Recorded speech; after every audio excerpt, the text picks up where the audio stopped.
We're here with Lewis head track and field coach Dana Schwarting. His Flyers participated at Grand Valley State last Friday. Coach, talk about the meet and what you saw out there.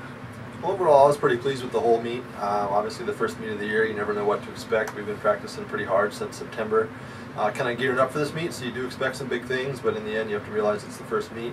So we did have one national qualifying mark in Camille in the 200, which could actually get her into the national meet. It was a pretty good performance. And we had 4 or 5 performances that were within just an eyelash of being a national qualifying mark, so I was really happy with that.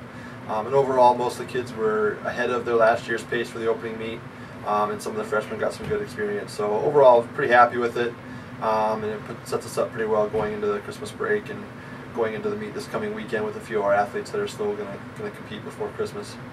You talked about being close in several events on Friday. How do you see that progressing as you head into the Oiler Open hosted by Findlay this weekend? For some of the kids, it's going to be a redemption from the first meet. They had a few things that technically went wrong that they can adjust to. The kids that aren't competing this weekend obviously have to wait until our home meets in January. But just that experience of having that first meet out of the way, the kids that are going to compete this weekend, usually that second meet you bounce back and have a really good performance. So I'm expecting some pretty big things this weekend.